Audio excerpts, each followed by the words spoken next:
গাইবান্ধায় প্রথমবারের মতো বাণিজ্যিকভাবে চাষ হচ্ছে লাকি ব্যাম্বো বা ভাগ্যবান বাঁশ। বাসাবাড়ির সৌন্দর্য বৃদ্ধিতে ইনডোর প্ল্যান্ট হিসেবে মানুষের পছন্দের তালিকায় জায়গা করে নিতে শুরু করেছে লাকি ব্যাম্বো।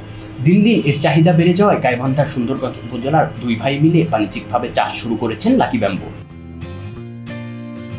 প্রায় 3 বিঘা জমিতে শোভা পাচ্ছে ডোরাকাটা বাহারি রঙের লাকি ব্যাম্বো, যা দিয়ে তৈরি বিভিন্ন ডিজাইনের টব এখন মধ্যপ্রাচ্যের বিভিন্ন দেশেও রপ্তানি হচ্ছে। কৃষি উদ্যোক্তা দুই ভাই বলেন, প্রথমে স্বল্প পরিসরে চাষ করলেও পরে লাভের মুখ দেখায় তারা বাণিজ্যিকভাবে এর চাষাবাদ শুরু করেন। এছাড়া অনেক শিক্ষার্থী তাদের কাজে সহযোগিতা করে স্বাবলম্বী হচ্ছেন বলেও জানান তারা।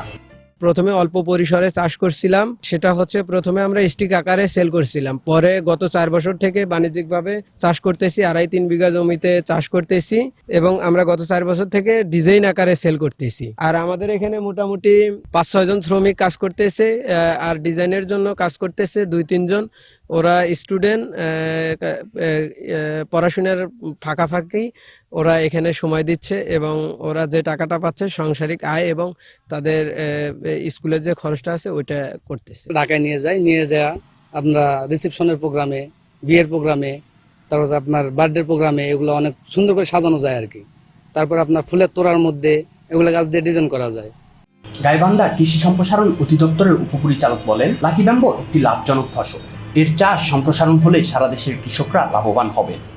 গাইবান্ধা জেলার সুন্দরগঞ্জ উপজেলায় বিশেষ করে দুই ভাই একসাথে প্রায় 3.5 বিঘা জমিতে এই লাকি ব্যাম্বু চাষ করেছে। তারা যে পরিমাণ উৎপাদন করছে, বিক্রি করছে, তারা খুবই লাভবান হচ্ছে। প্রতি বিঘা জমি থেকে তারা প্রায় 21,450টির মতো তারা কাটিং পাচ্ছে এবং প্রতিটি কাটিং তারা 7 থেকে 8 টাকা করে বিক্রি করছে। এতে করে দেখা যায় যে প্রতি বিঘাতেই তারা 1,28,000 টাকার ওপরে তারা আর্থিকভাবে লাভবান হচ্ছে। আমরা মনে করি এটি অত্যন্ত একটি লাভজনক ফসল, লাভজনক চাষাবাদ।